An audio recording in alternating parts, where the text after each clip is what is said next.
नमस्कार दोस्तों, मेरा नाम हॉरर 6 ईश है। अगर आप चैनल पर नए हैं तो कृपया चैनल को सब्सक्राइब करें क्योंकि आपको यहाँ ऐसी डरावनी कहानियां मिलेंगी। प्रस्तावना उत्तर भारत की सीमाओं के पास एक लंबा और सुनसान हाईवे है, NH-27।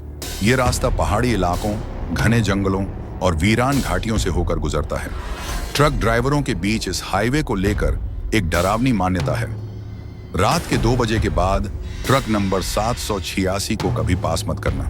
पर कोई भी यह साफ नहीं जानता कि उस ट्रक के पीछे क्या राज है। आज आप पढ़ने जा रहे हैं एक ऐसे ट्रक ड्राइवर की कहानी जिसने उस ट्रक को देखा और कुछ ऐसा झेला जिसे सुनकर रूह कांप जाए। अर्जुन सिंह एक साहसी और अनुभवी ट्रक ड्राइवर था। उसने बचपन से ही अपने पिता के साथ ट्रक चलाना सीखा था और अब 42 की उम्र में वो अकेले लंबे रूट्स पर ट्रक लेकर जाता था। एक रात उसे सिलीगुड़ी से लखनऊ तक सीमेंट की बोरियां पहुंचानी थी। माल भरा, कागजात तैयार और अर्जुन ने ट्रक स्टार्ट किया। घड़ी में रात के 11:40 हो रहे थे। रात का रास्ता है, लेकिन डरना किस बात का।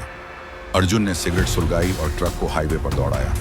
रास्ते में पड़ने वाले एक ढाबे पर अर्जुन ने चाय पीने के लिए ट्रक रोका। वहां कुछ और ट्रक ड्राइवर बैठे हुए थे। एक बुजुर्ग ड्राइवर जिसका नाम राम नारायण था ने अर्जुन से पूछा, कहाँ जा रहे हो अर्जुन भाई? लखनऊ, सुबह तक पहुंच जाना है, अर्जुन ने जवाब दिया। राम नारायण की आंखें सिकुड़ गईं। रात के इस वक्त मत जाओ, आगे काली घाटी पड़ती है, और अगर रात के 2 बजे के बाद पहुंचे तो उस शापित ट्रक नंबर 786 से सामना हो सकता है। अर्जुन हंस पड़ा।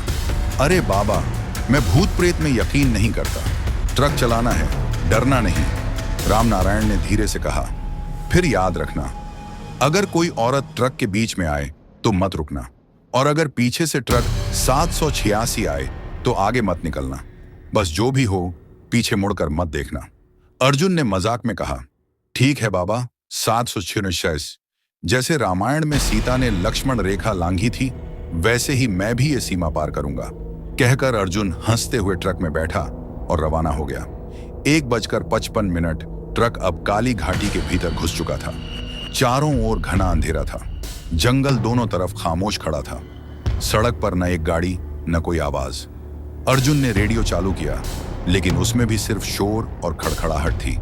अचानक सामने एक औरत खड़ी दिखी, सफेद साड़ी में, खुले बाल, नंगे पांव। ट्रक की लाइट में उसका चेहरा साफ नहीं दिख रहा था। ये कौन है इस वीराने में? अर्जुन ने सोचा। उसने ब्रेक नहीं मारा, लेकिन जैसे ही ट्रक उसके पास पहुंचा, औरत ने जोर से चीखा, बचाओ! अर्जुन की रूह कांप गई, लेकिन उसे राम नारायण की बात याद आई। मत रुकना! उसने आंखें बंद की और ट्रक दौड़ाता गया। 2:03 रात के 2 बजे अर्जुन की ट्रक के पीछे से एक और ट्रक की हेडलाइट्स चमकी। तेज हॉर्न की आवाज, और अचानक एक ट्रक बराबर आ गया। ट्रक का रंग काला था। उस पर कोई नंबर प्लेट नहीं दिख रही थी, बस फ्रंट पर लिखा था 768। ट्रक बगल में आकर धीमा हो गया। अर्जुन ने देखा, कोई ड्राइवर नहीं था। स्टीयरिंग अपने आप घूम रहा था। सीट खाली, लेकिन ट्रक चल रहा था। उसके शरीर में कंपी दौड़ गई। तभी उस ट्रक की विंडो से एक जली हुई लाश जैसी आकृति बाहर झुकी और अर्जुन की तरफ इशारा करने लगी। अर्जुन चीखा, हे भगवान, ये क्या है? अब दोनों ट्रक एक दूसरे के साथ भागने लगे। ट्रक 766 कभी बाएं आता, कभी दाएं, जैसे अर्जुन की ट्रक को सड़क से नीचे गिराना चाहता हो। अर्जुन ने स्पीड और बढ़ाई, लेकिन ट्रक 766 हर बार पास आ जाता। तभी अर्जुन ने देखा कि ट्रक का डैशबोर्ड अपने आप ब्लड रेड चमकने लगा। उसके रेडियो से फिर वही औरत की आवाज आई, रोक दो ट्रक, या तुम भी जल जाओगे। ट्रक के शीशों पर खून के निशान उभरने लगे। हवा में सड़ी हुई मांस की बदबू भर गई। अर्जुन का दम घुटने लगा। वो चिल्लाया, कौन हो तुम? क्या चाहते हो मुझसे? कोई जवाब नहीं, बस पीछे ट्रक 766 की हेडलाइट्स में एक आकृति खड़ी थी, जलती हुई, आंखें कोयले जैसी काली। अर्जुन ने आखिरी हिम्मत जुटाकर ट्रक को एक छोटे पुलिया पर मोड़ दिया और ट्रक को एक झाड़ी के पास रोका।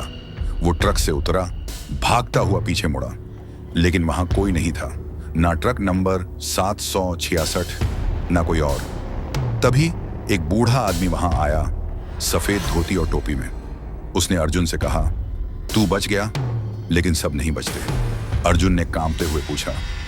वो ट्रक क्या था? बूढ़ा आदमी बोला। आज से 15 साल पहले एक ट्रक ड्राइवर रफीक अपनी बीवी और बच्चे को इसी हाईवे पर लेकर जा रहा था। ट्रक नंबर था 786। रास्ते में ब्रेक फेल हो गया और ट्रक एक खाई में गिर गया। बीवी बच्चे की वहीं जलकर मौत हो गई। रफीकट भी झुलस गया और कई घंटों बाद मरा। अब हर साल वही ट्रक उस हाईवे पर लौटता है अपना बदला लेने। जो भी उसे देखता है वो जिंदा नहीं रहता। लेकिन तूने कुछ अलग किया, तू पीछे नहीं मुड़ा और इसलिए तू जिंदा है। अर्जुन के हाथ पैर सुन्न हो चुके थे। बूढ़ा आदमी वहां से गायब हो गया जैसे कभी था ही नहीं। सुबह 5 बजे अर्जुन लखनऊ पहुंचा। वो हिल चुका था। ट्रक रोककर उसने कंपनी को चाबी दी और कहा, अब मैं कभी रात को ट्रक नहीं चलाऊंगा और काली घाटी तो कभी नहीं जाऊंगा। कंपनी वाले चौंके। क्यों, सब ठीक तो है? अर्जुन ने सिर्फ एक बात कही, ट्रक नंबर 786 को अगर कभी देखो तो रुकना मत और पीछे मुड़कर तो बिल्कुल मत देखना। समाप्त कहानी। शापित ट्रक नंबर 786। अगर आप रात में अकेले ड्राइव करते हैं और किसी